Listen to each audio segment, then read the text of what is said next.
And we've got a real-life entrepreneur in the house to deliver a talk on Invest. Please welcome Mr. Bertie Cordingley to the stage, ladies and gentlemen. Thank you. Bottom is forward. Bottom is forward. Bottom is forward. Morning. Everyone all right? Comfortable? Okay, now I'm not going to actually ask you to move, but can you just make some noise? Just something to actually let you know that, yeah, do that. I just want to know that you're there. Ah, that's better. It's because my mum's going to watch this video, and all she's going to see is these empty seats, and that's all I'm going to hear about. Okay, so thank you for having me here. So I was going to do a little bit of an introduction about myself. Should I do that? Yes. Yeah, okay. Yes, entrepreneur, I can use that term. It's something that I've always wanted to do. Ever since I was little, all I wanted to do was just run my own business. That was always what was in me passionately. Never really knew exactly what it was I wanted to do, but I just knew I wanted to do something, and I wanted to work for myself and just have that business. So, I think I can sort of legitimately use the term entrepreneur.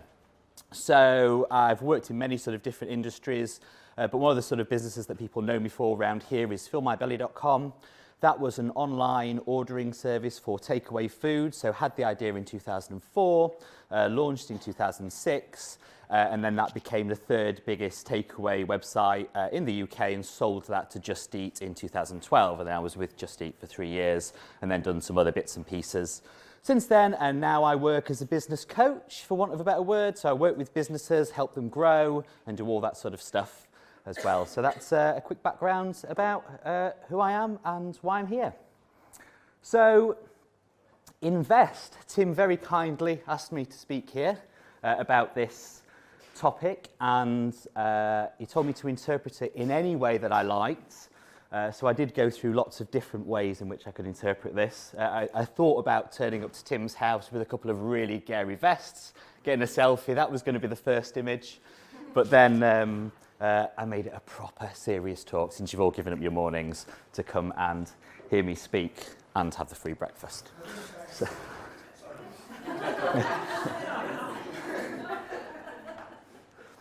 So, invest. So what does it actually mean? So we've had Tim's definition there, and of course the first thing you would do when you've got to do a talk is Google it. So this was the definition that I found. So invest, devote one's time, effort, energy or finances to a particular undertaking with the expectation of a worthwhile result. So that's devote one's time, effort, energy or finances to a particular undertaking with the expectation of a worthwhile result. Now, I quite like this. It's a little bit wordy, but it actually fits with the way that I feel about the word invest, investing. So I think that suits it quite well. So when we talk about invest or investing, one of the sort of common misconceptions is that it's a quick win, and investing really isn't a quick win. It's a very long-term strategy. And the problem with the majority of people is they actually don't want to invest. They actually just want quick results. So if you think about people who maybe start drinking special diet tea because they want those quick results, etc., it's not really about the long-term strategy. They're not really investing in themselves. It's just looking for the quick results. So a lot of people do look for quick wins, and that's often confused with investment, and it's not, it's speculative. And another important thing about investing is you have to remember, if you're going to invest something, you really do have to give something up. So you've got to put something in, and that's got to come from somewhere.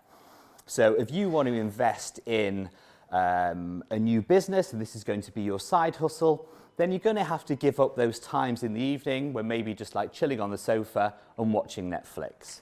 If you want to invest in getting fit and you want to go to the gym a little bit more, you're going to have to give up the extra hour in bed and actually really make an effort to get up there and get to the gym. So we're going to revisit this quote now. I'm just going to get a quick drink.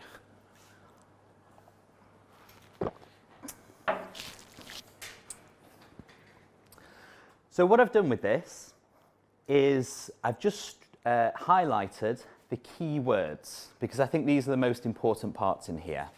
So devote, a particular undertaking, and worthwhile results. So let's just strip out the rest, and we're just going to focus on these. So these are really, really key when you're thinking about investing. So the word devote. If I'm going to devote to something, then I'm really, really going to go into it with everything that I've got. That's what the word devote means to me. Can we all agree? Devote, okay. Which means I'm going to go at it relentlessly. So a particular undertaking, that's not really very exciting, is it? But a particular undertaking is something that would that I would have to do to get the worthwhile result.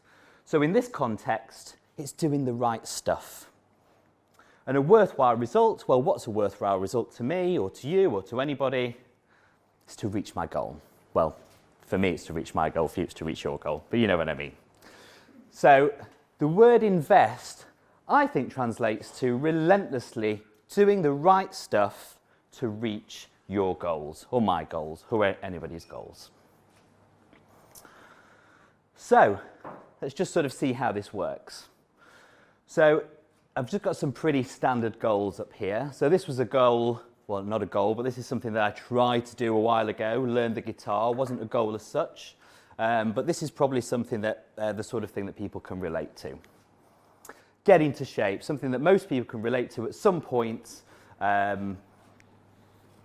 Visit Bali. Sometimes I say Bali. I just want to make sure. Is it Bali or Bali? Bali. Definitely Bali. Bali. Okay, you can hear the Yorkshire coming out of me. Bali. And have a successful business.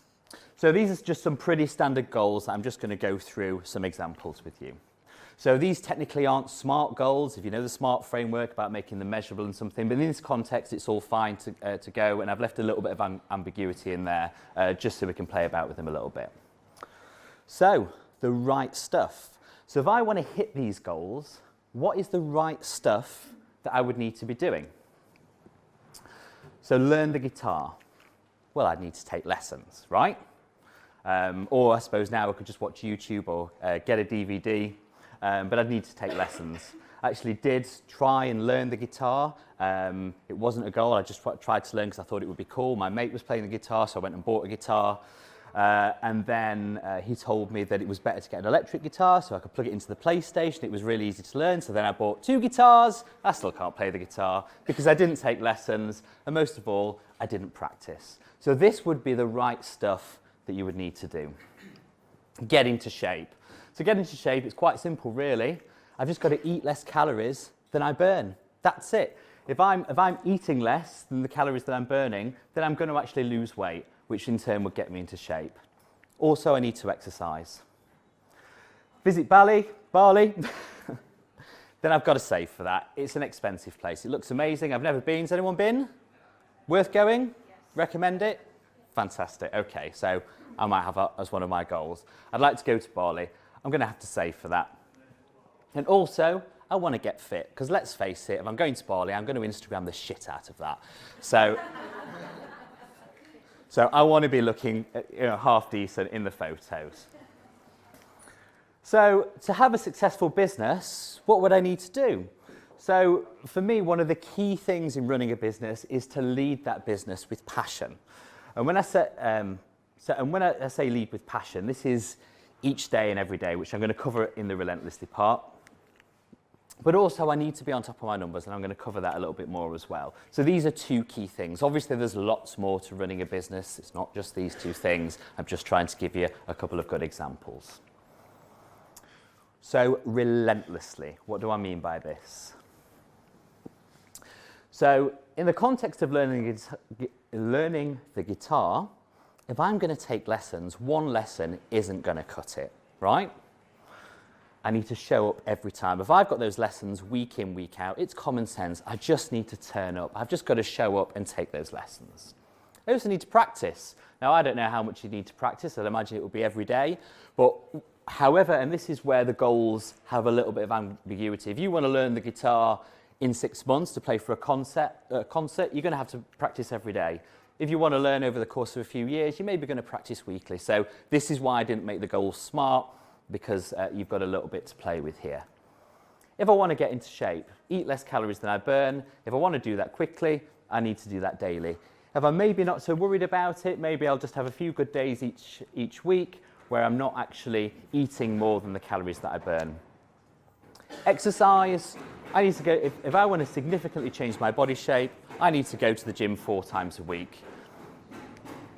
So visit Bali, then I need to save a certain amount of money each and every month. So whatever that amount is, that would be the goal. Whenever I want to go, then I'd figure out what I need to save and I would put that money away monthly. And then get fit, we'll just see above. We've already gone through that. So having a successful business, leading with passion. This is something that I'm really passionate about, to use that word again. Because leading with passion is something that you've got to do all the time. You see a lot of inspirational business leaders, and I've worked with quite a lot of inspirational business leaders, and it's great when things are going good. You can stand up there in front of your team and be like, oh, it's amazing, let's keep going. It's when things are bad. It's when things are bad that it's challenging. It's really challenging at that point to be a leader, because at that point, your natural instincts is to have head down and just start working on stuff. All the stuff that was funny and was actually sort of quite good in the business, everything then starts to seem bad and grim. So leading with passion, even during the bad times, you've got to stand up there and lead from the front. It's really crucially important in any business. And be on top of the numbers. Again, not just in the good times and the bad times as well. If things are going wrong, then you can't just bury your head in the sand. You have to figure out what's going wrong and what can you do? What can you try to try and rectify that problem? Just sticking your head in the sand isn't going to cut it. Oh, I've gone backwards. So you need to be on top of your numbers. And typically when I have growth meetings with my team or the people that I work with, then once a week is a really good time, at the very minimum, to be on top of your numbers for your business. I'm going to have another drink.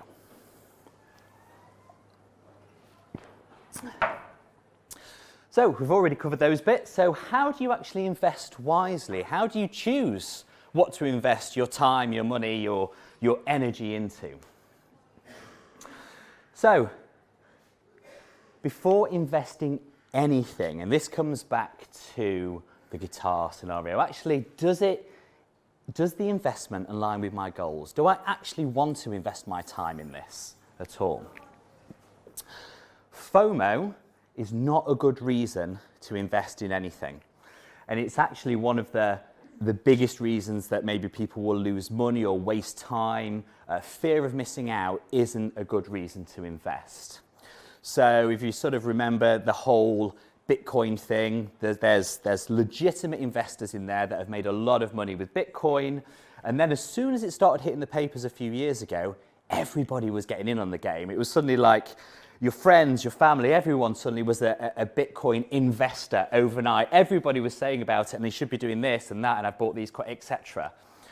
But they weren't investors. They'd done no research. I'm talking about the majority of people here. They just got on the train because it was popular and thought they could get a quick result. And some people did, but the majority of people didn't. And a lot of people, when it crashed last year in December 2018, the year before, just at the end of the year, I think it was up to about £20,000 per Bitcoin, then sort of sunk to about 5 again. A lot of people lost money in there, but a lot of people invested for the wrong reasons. It wasn't part of their long-term goal. So another thing to think about before investing anything, before investing your time, before investing your energy in anything, is actually really visualize what does success look like. So what will it feel like to actually hit that goal? So if you've got a goal, you need to visualize it, you need to smell it, taste it, actually really sort of picture it in your head. So going back to if I want to visit Bali, I've said it right this time, and I want to get in shape for that, if that is genuinely one of my goals, then I'm going to visualize walking out of that sea, just coming onto the sand, looking like Daniel Craig. Please don't visualize it yourselves now, it's just wrong. But that's what I'm going to do. You already have, haven't you? That image is there now, burnt in. But that's the sort of thing that I would want to do. And then each and every day, if I am going to the fridge and there's that little bit of cake there, I'm thinking, oh yeah, I'm going to have that, then no. Because it's that goal is burnt into my brain, and that's what I'm going for. So you can really start to visualize what it's like to hit that goal. Is the success actually worth the risk? Now, I'm going to talk about this one very, very carefully, because risk is good. We need risk or nothing's going to happen. We have to take risks. But risk is always in context, and it all depends on what you want to invest in and actually how much you want to risk. So I mentioned earlier about fillmybelly.com. So when the way that I launched that business is I tested the idea first. So, I mean, this is 2006, so I was using Microsoft Paint, and I made this terrible presentation of what a website would look like, how someone would order, and they'd put their postcode in, and it would then take you to the menu, and then it used to send, the way that we delivered orders was to send the order to a mobile, so we just text the order to the takeaway, so we didn't need any technology. So mocked this all up and took it round to the takeaways. And in that so I took a week off work, and in that first week I got 5 people to sign up. And that was enough for me. I was like, right, this is it. I found the next big thing. It's going to be amazing. So I went in on the Monday morning and handed my notice in. Now, to me, that didn't feel like a risk. I'd started at NTL, I was doing door-to-door selling, then I was an area sales manager. I'd been promoted like about 3 months before. But the people that I worked with there was like, are you crazy? You're giving up this amazing job, this career. In fact, my mum had found recently this article in the paper about how I'd turned my life around because I got a job at NTL and I wasn't a DJ anymore. So it's, people thought I was insane. For the people that I spoke to, it was an insane amount of risk to actually leave a paying job and go and pursue something that you really believed in. To me, it wasn't. So this is what I mean by risk is contextual, because I just thought, well, actually, if it didn't work, and I never doubted that it wasn't, but if it didn't, I'd just get another job. So what? Like, who cares? Like, it didn't matter. But the thought for some people of leaving that stable job is a big risk. So you've really got to sort of quantify what the risk is, what's the worst that's going to happen. And sometimes actually just quantifying those risks can help you take that step. It can help you actually say, do you know what? No one's going to die. It was like the same with when we had Fill My Belly, and it was just going crazy. Like Saturday night, as you can imagine, everyone's ordering takeaway. Things weren't turning up. I mean, you've all ordered online at some point right now. And when everything's going wrong and everyone's panicking and people are hungry, like they are the worst customers ever you could possibly imagine to deal with. And like the website would go down and all this sort of stuff. And it was the stress in the office was crazy. But like I just used to stand up and this is sort of what I mean by just sort of leading and just say to people, do you know what? Just chill. It's a fucking kebab. That's it. Like I didn't say that to customers, obviously, but it was that kind of, it's like, we're dealing with it. It's just a kebab. Chill out. No one's going to die. So you have to mitigate your risk. So they're the 3 things I would say to you if you're thinking about investing anything. This isn't just money, it's time, it's energy. What actually are you going to invest? So does it align with my goals? Really visualize what success looks like. And is success worth the risk? So, if you want to invest, number 1, check in with your own goals. Figure out what it is, and then decide if you're going to shoot for it. Number 2, decide what you're going to do to achieve those goals. So really, really map out those steps, what it is you need to do to achieve them. And then relentlessly execute the right stuff to reach those goals. So, I suppose my last question is, what will you start to invest in today? Thank you.